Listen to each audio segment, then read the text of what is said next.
أعوذ بالله من الشيطان الرجيم بسم الله الرحمن الرحيم الحمد لله رب العالمين والصلاة والسلام على أشرف المرسلين سيدنا ونبينا وحبيبنا محمد وعلى آله وأصحابه أجمعين أما بعد فقد قال الله تعالى في كتابه الكريم أعوذ بالله من الشيطان الرجيم يا أيها الذين آمنوا اتقوا الله وابتغوا إليه الوسيلة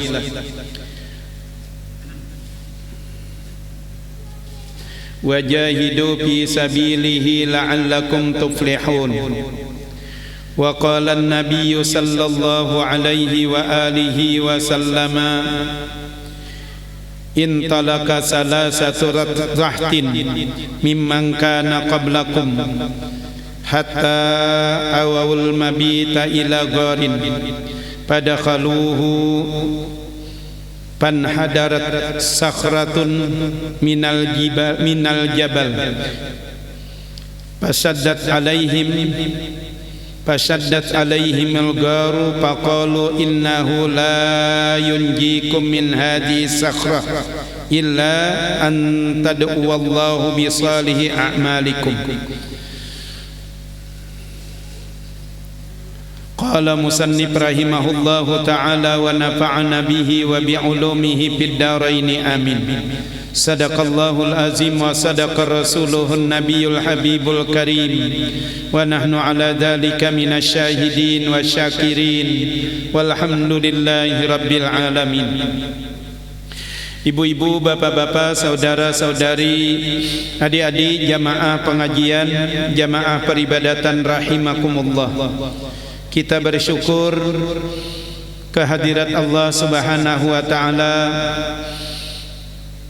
pada malam yang berbahagia di Masjid Al-Ikhlas yang penuh barakah ini. Pertama, kita bisa menunaikan kewajiban kita terhadap Allah Subhanahu wa taala, yakni salat maghrib dengan berjamaah. Kemudian kita teruskan dengan wirid-wirid, zikir-zikir dan doa-doa, termasuk amaliyah rutin kita membaca Ratibul Haddad. Mudah-mudahan apa yang kita amalkan, kita baca, kita kerjakan menjadi catatan amal kebaikan kita di sisi Allah Subhanahu wa taala. Salawat dan salam selalu terlimpah kepada baginda Nabi sallallahu alaihi wasallam beserta keluarga, sahabat dan insyaallah kita umat beliau ila akhiris zaman. Para jamaah yang dimuliakan Allah, bagi yang belum berniat i'tikaf, mari sama-sama kita niatkan nawaitu an na'takifa fi hadzal masjid sunnatan lillahi ta'ala. Sahajaku beriktikaf di masjid ini sunnat karena Allah taala. Wa yaktubu lahu ta'atan, selama pian duduk, selama itu dicatat, ditulis pahala kebaikan dan pahala kebaikan. Para jamaah yang dimuliakan Allah, minggu yang lalu kita masih membicarakan tentang ayat pada suratul Maidah ayat 35 yang ulun baca di mukaddimah tadi. A'udzubillahi minasyaitonir rajim. Ya ayyuhalladzina amanu taqullah, wahai orang-orang yang beriman, bertakwalah kepada Allah, wabtagu ilaihil wasilah, dan carilah wasilah, carilah jalan yang mendekatkan diri kepada Allah. Wajahidu fi sabilih, dan berjihadlah di jalan Allah, la'allakum tuflihun, supaya kalian menjadi orang-orang yang beruntung. Kemudian diceritakan dalam hadis yang bersumber dari Sayyidina Abdullah bin Umar radhiyallahu anhu, Nabi sallallahu alaihi wasallam bersabda, kata Nabi, pernah terjadi sebelum kalian di zaman Bani Israel ada 3 orang sahabat yang mereka itu sedang musafir. Di tengah perjalanan, di tengah hutan, mereka bernaung di sebuah gua.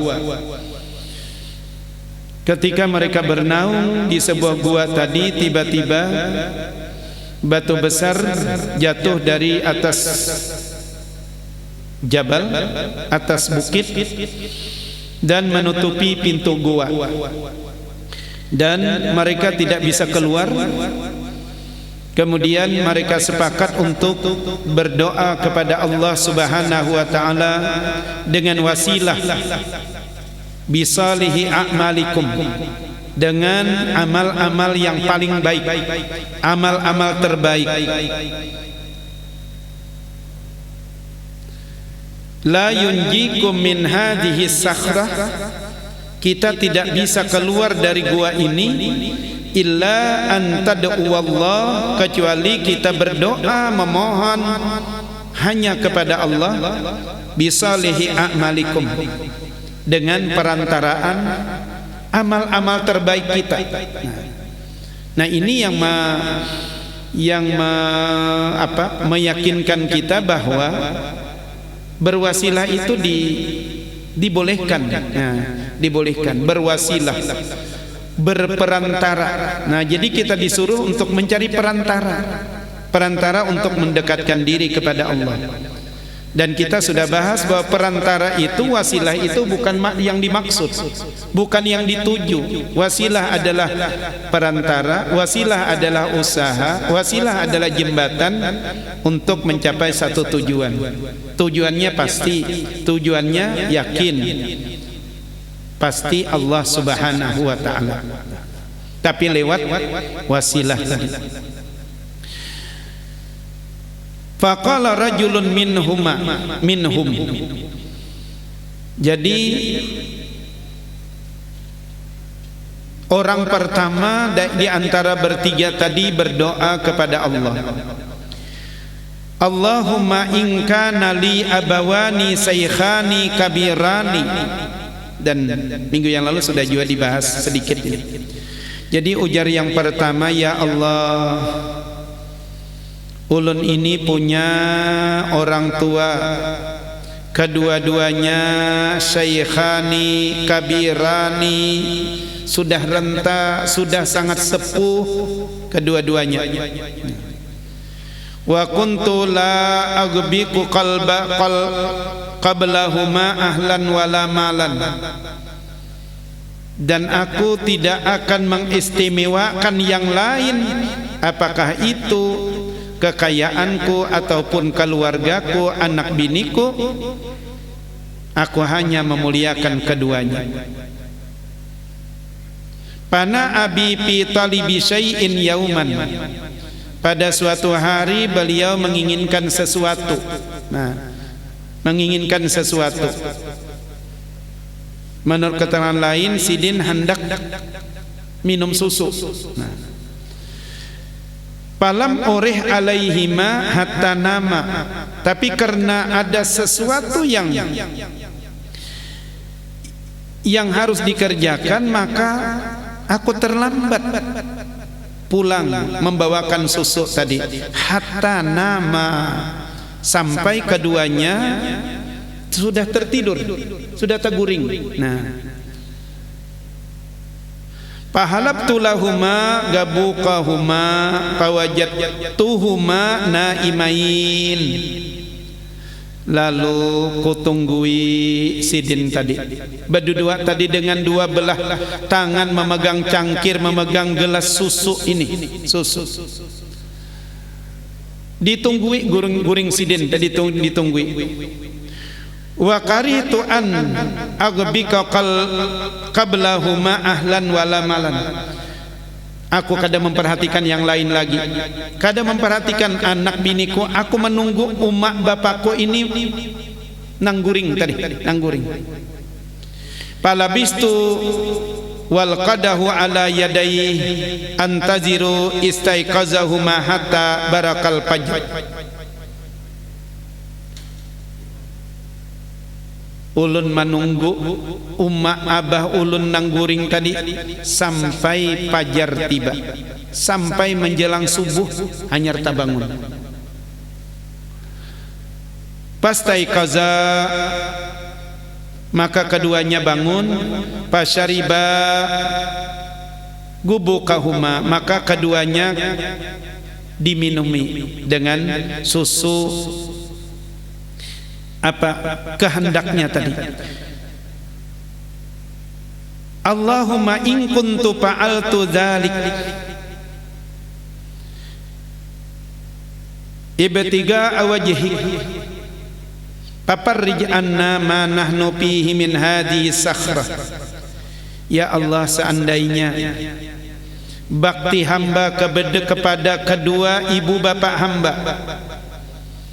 dengan tidak memperhatikan yang lain dan tidak memperdulikan diri sendiri yang ngantuk untuk menunggu orang tua yang lagi tidur, untuk meminumkan mereka susu pesanan mereka, ibtiga iwajhik, dan itu menjadi catatan amal kebaikan di sisi engkau.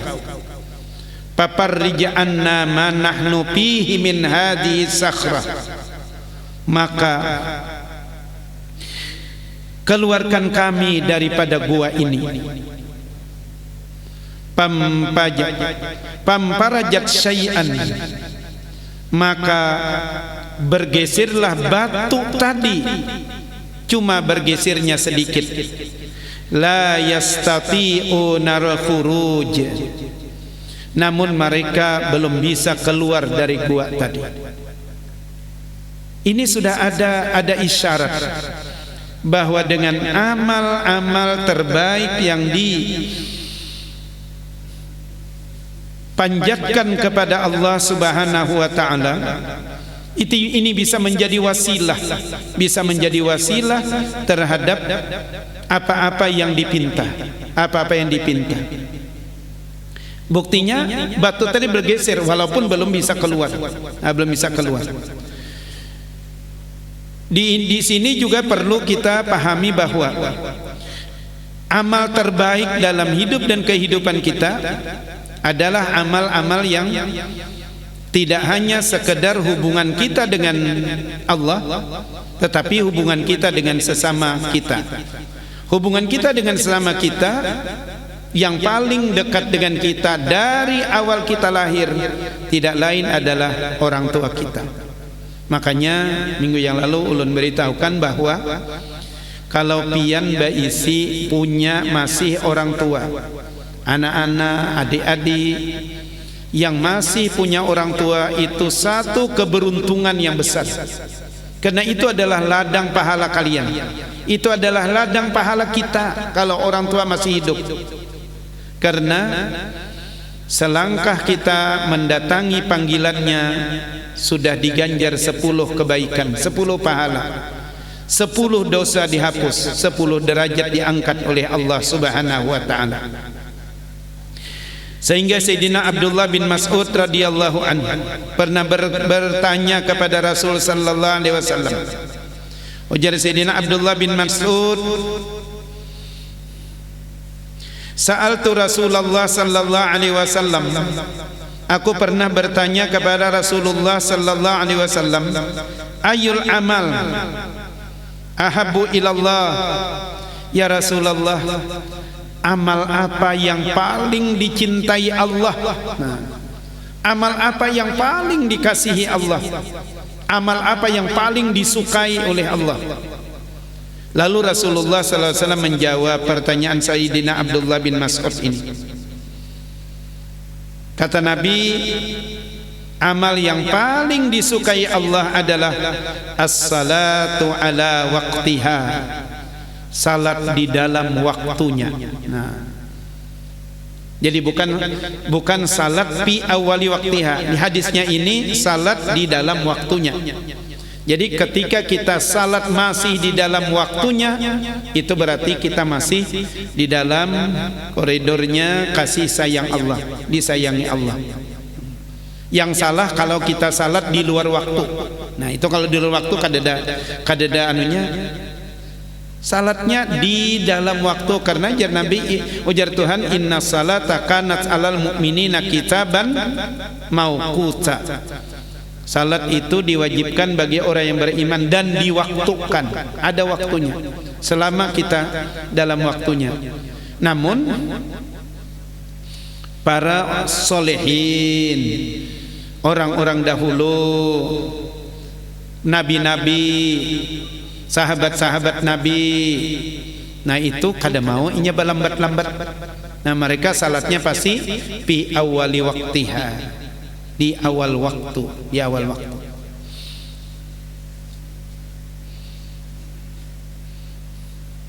Ketika seorang guru ditanya, kenapa garang jadi harus di awal waktu?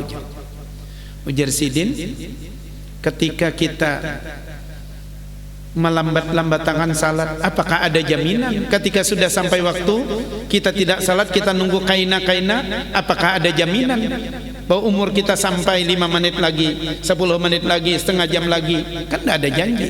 Nah makanya supaya kita sudah terbayar kewajiban kita, maka as-salatu bi awali waktiha.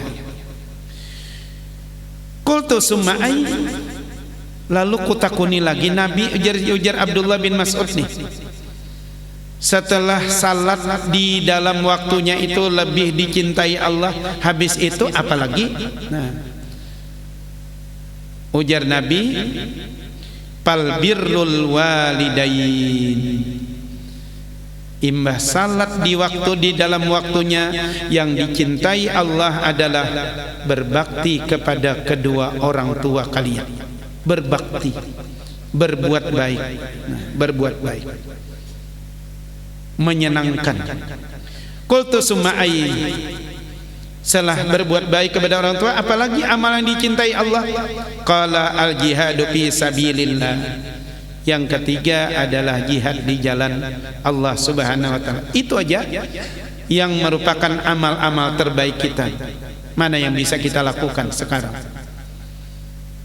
Salat dalam waktunya bisa, berbakti dengan orang tua oke. Kalau masih ada orang tua, ya Rasulullah, wahai Rasulullah, fa illam takun walidani fid dunya fama yaf'al. Kalau orang tua kami sudah tidak ada lagi di dunia, apa yang harus kami lakukan? Apakah kami sudah tidak lagi berbuat bakti kepada mereka? Kata Nabi, tidak, tetap berbuat bakti. Nah, ini berarti kita terus dan terus berbakti kepada orang, walaupun orang itu ada di dalam kubur. Fa illam takun walidani fid dunya fama yaf'al. Dengan cara apa? Kata Nabi, pertama yatasaddaqa bitta'am, bersadaqah. Nah, sedekah apapun. Nah, kalau di sini redaksinya kan makan, bersedekah makanan, bersedekah minuman, apa saja. Nah, kita tidak bicara masalah yang terlalu khilaf ya. Pokoknya bersedekah apapun. Nah, di hari apapun. Nah, kada usah disambat gini hari-harinya lah. Karena di komplain buannya pulang tuh. Nah, hari apapun bersedekah. Hari sehari kah, hari 2 hari kah, hari setahun kah, hari tahun dudi kah. Pokoknya niatkan untuk bersedekah dengan orang tua kita, orang-orang yang sudah meninggal. Au qiraatil Quran, kata Nabi, atau bacakan Quran. Itu juga tanda bakti kita dengan orang dalam kubur. Hari-hari jangan tidak ada bacakan Quran demi orang tua. Au bidoa, yang ketiga dengan doa, doakan mereka. Rabbighfirli wa liwalidayya warhamhuma kama rabbayani shaghira. Itu doa paling masyhur untuk orang tua kita. Doakan. Ya apa saja doa yang bisa dibaca, tapi untuk orang tua kita. Wa man tarakaha faqad akahuma, siapa yang tidak mau melakukan 3 hal terhadap orang-orang yang sudah dalam kubur, tidak mau melakukan, fa'in tarakaha, siapa yang meninggalkan maksudnya, tidak mau melakukan, bersedekah tidak mau, bacakan Quran tidak mau, mendoakan tidak mau, faqad akahuma, itu orang durhaka, kata Nabi, durhaka kepada orang yang ada di dalam kubur. Wa man aqahuma, siapa yang durhaka dengan orang tuanya di dalam kubur, faqad asa, sungguhnya dia maksiat, durhaka kepada Allah Subhanahu wa taala. Berarti ya durhaka kepada Allah, dosa kepada Allah. karena kita tidak bakti dengan orang tua. Makanya dalam hadis ridallah fi ridal walidain wa sukhtul walidain. Keridaan Allah ada pada keridaan kedua orang tua. Kemurkaan Allah pun ada pada kemurkaan orang tua. Jangan bahasa yang apa? Yang mudahnya lah. Bahasa ini lah. Ujar Allah, aku ni tasarah kedua orang tua ikam aja. Nah, bahasa kitanya itulah. Nah, jadi kalau orang tua kita reda, otomatis Allah reda. Kalau orang tua kita marah, maka Allah juga marah. Makanya jaga. Dan ada satu hadis yang bagus lah, yang bagus nih. Itu ketika Nabi sallallahu alaihi wasallam berdiri di setelah memakamkan Alqamah. Kan ada cerita dalam hadis itu. Alqamah itu kan orang nang ibadahnya bagus. Ibadahnya bagus, Bu. Salatnya kada ketinggalan, puasanya juga bagus. Tapi ternyata ketika akhir hayatnya tidak bisa ditalkinkan. Kada bisa ditalkinkan. Maka itu adalah pertaruhan terakhir. Kalau orang tidak bisa ditalkinkan, tidak bisa bersyahadat di akhir hayat, itu kan meragukan akhir hayatnya, yang meragukan keimanannya.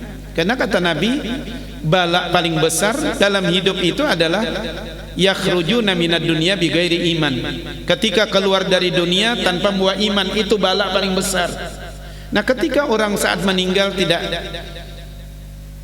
tidak ada kalimat thayyibah, ratban lisanuhu min dzikrillah, tidak ada, lidahnya tidak bisa berzikir, dibimbing tidak bisa dibimbing.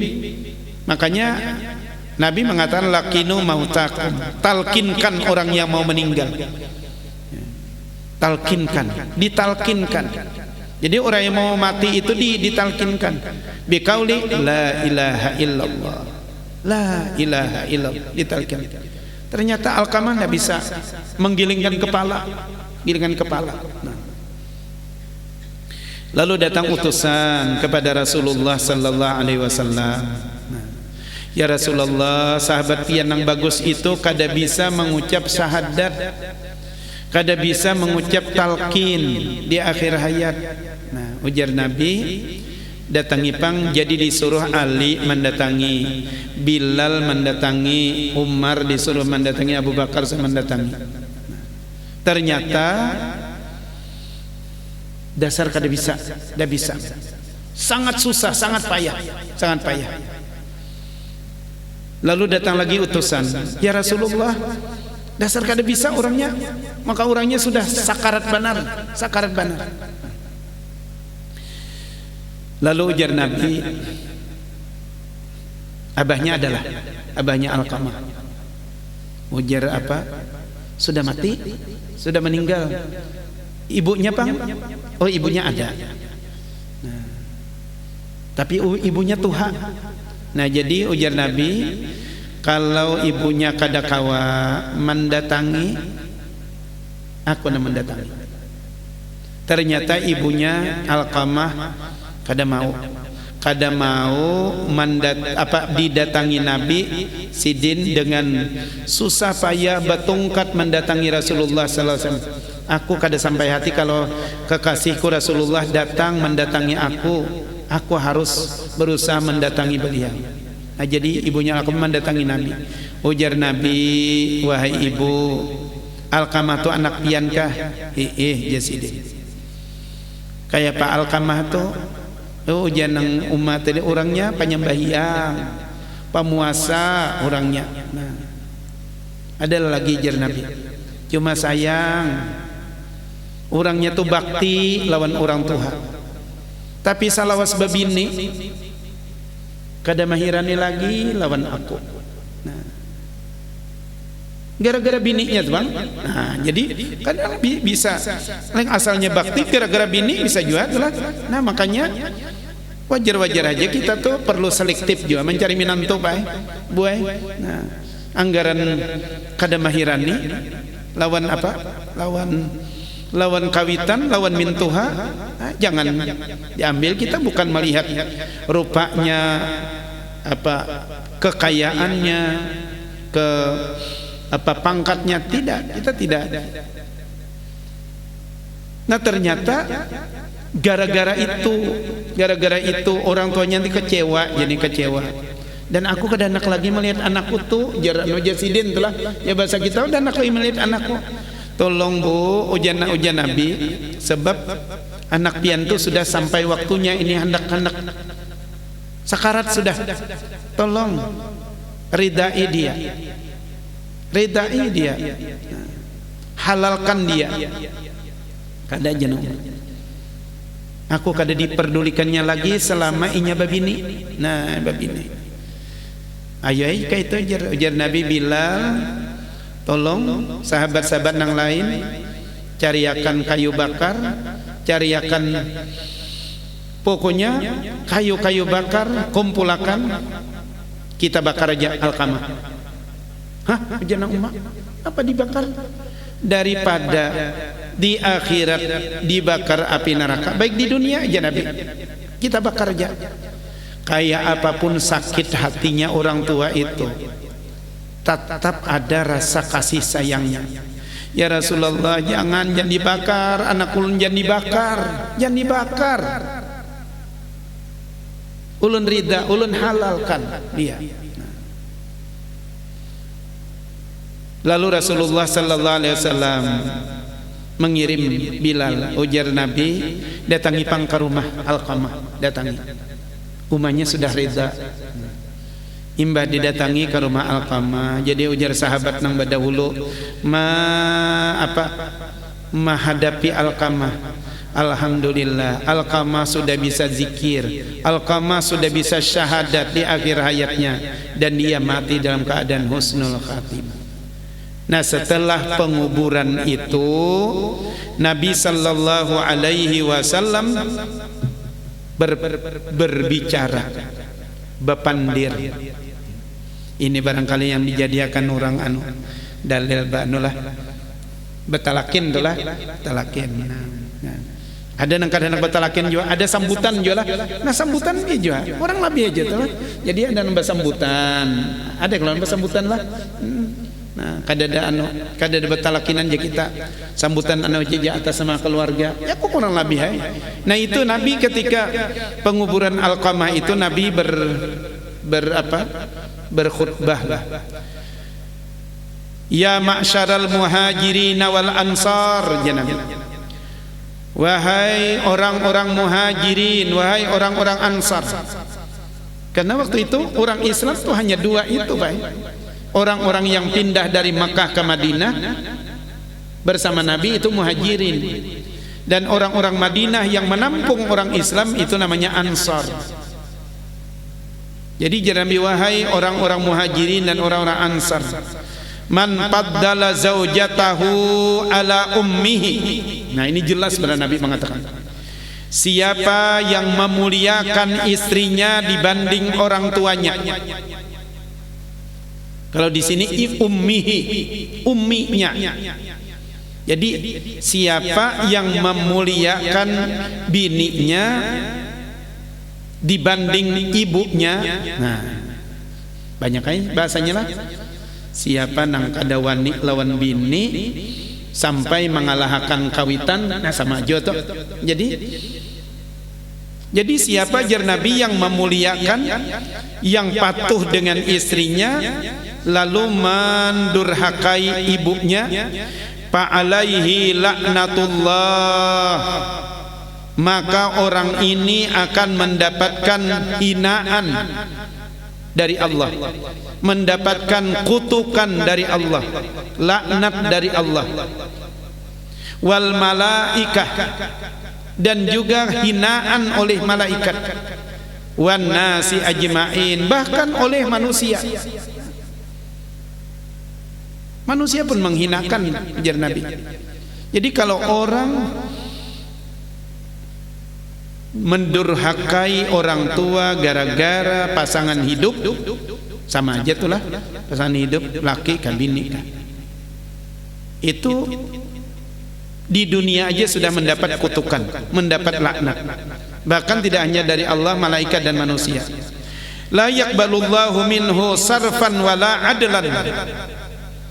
Dan Allah tidak akan menerima amaliyah amalnya, amal-amalnya baik yang sarfan, yang fardu, wala adlan, dan ibadah-ibadah sunnatnya. Tidak ada artinya ibadahnya tuh nang wajibkah, nang sunnatkah, Allah tidak akan terima.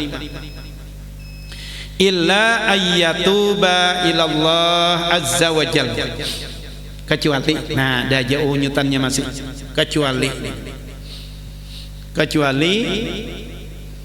inya ba'ampih, inya menyesal lalu taubat kepada Allah, wa yuhsinu ilaiha, kemudian berbakti, berbuat baik kepada orang tuanya, kepada ibunya, wa yatlubu ridaha, dan meminta ridanya, meminta halalnya, baru Allah akan merahmatinya.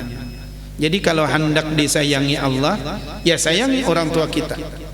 Bila kita mengecewakan mereka, Allah akan hinakan, Allah akan kutuk, malaikat akan menghinakan, malaikat akan mengutuk. Bahkan manusia seluruhnya pun tidak akan memuliakan orang-orang yang mendurhakai orang tuanya.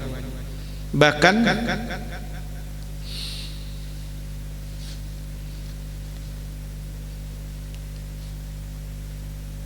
di zaman Bani Israel diceritakan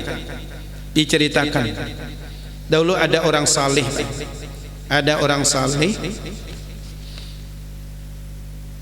punya anak bayi.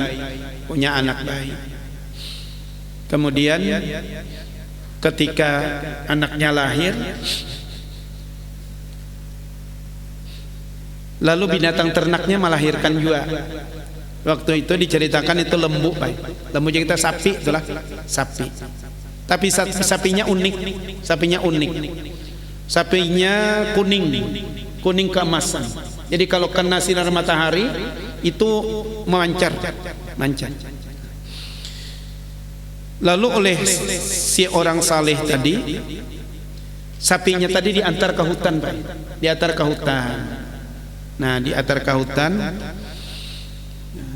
sambil berkata, ya Allah, ulun titipkan sapi ini kepada engkau. Nah, anak sapi tadi dititipkan ke hutan. Nah, setelah orang itu meninggal, anaknya besar, anaknya jadi orang yang paling bakti kepada ibunya. Buktinya bakti, dia kalau siang itu pekerjaannya mencari kayu. Nah, dan mencari kayu itu hasilnya dibaginya tiga, karena orangnya susah, orangnya miskin. Jadi sepertiganya untuk ibunya, sepertiganya untuk makannya, diberikan makanan, sepertiganya disadakahkan. Itu aja. Jadi bila kulihan jaka bahasa kita 15.000, 5.000 untuk mama, 5.000 agan makan, 5.000 disadakahkan. Pasti itu dibaginya tiga. Nah, kemudian itu kalau siang, kalau malam waktunya tuh dibaginya tiga juga. Ini hebatnya dibaginya tiga.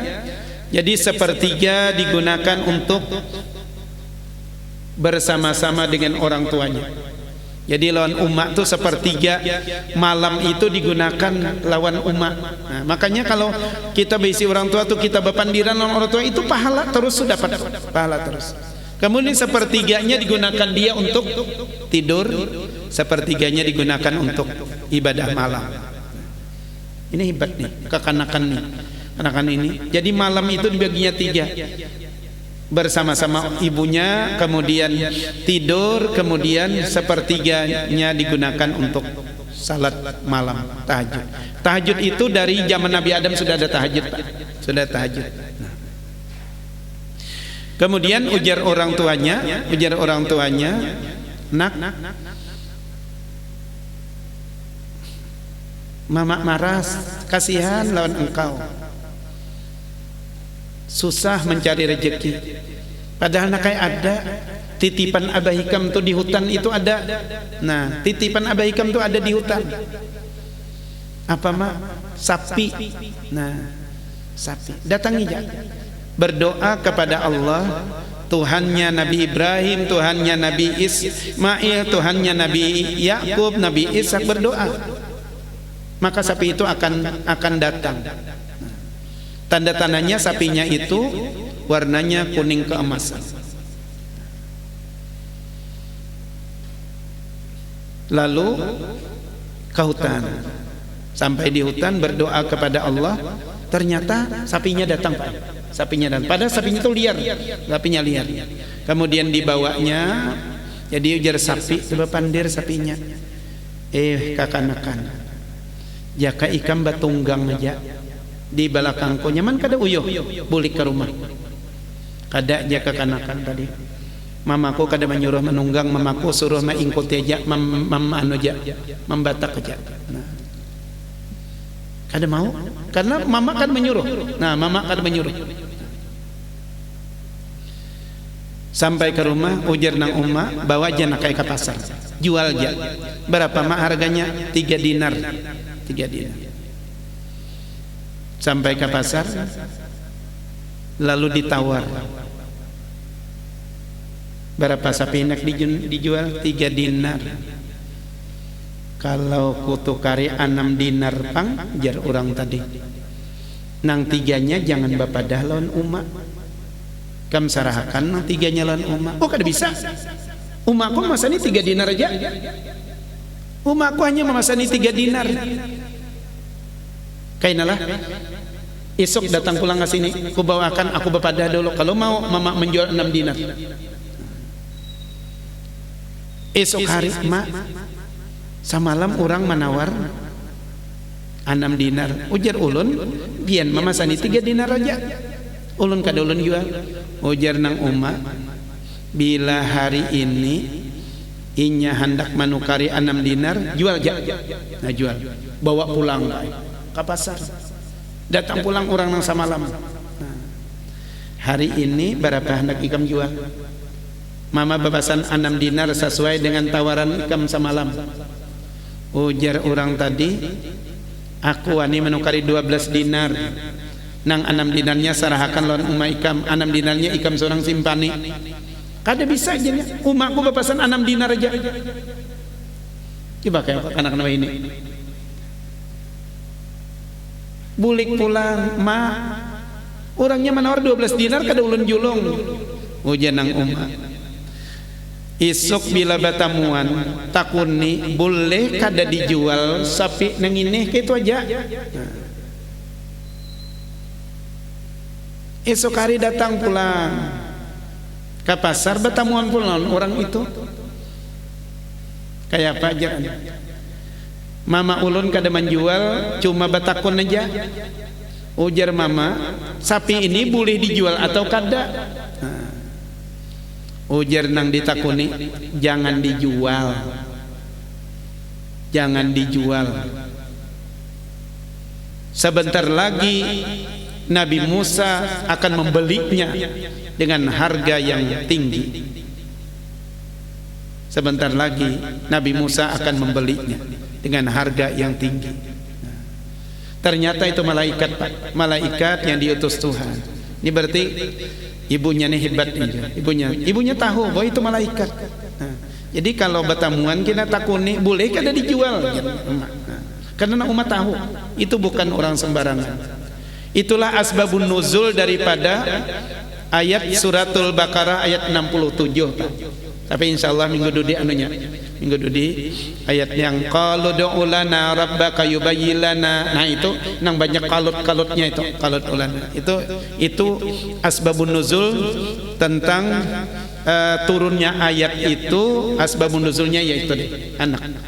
dan insyaallah minggu yang akan datang kita masih bicara tentang bakti kepada kedua orang tua yang bisa dijadikan sebagai wasilah perantara kita untuk takarrub kepada Allah Subhanahu wa taala dan juga perantara kita dalam berdoa untuk mendapatkan ijabah dari Allah Subhanahu wa taala. Mudah-mudahan ada manfaatnya bagi ulun dan kita barataan. Terima kasih atas segala perhatian, mohon maaf atas segala kekurangan. Hasbunallah ni'mal wakil. Assalamualaikum warahmatullahi wabarakatuh. Al-Fatihah. A'udzubillahi minasyaitonir rajim. Bismillahirrahmanirrahim. Alhamdulillah.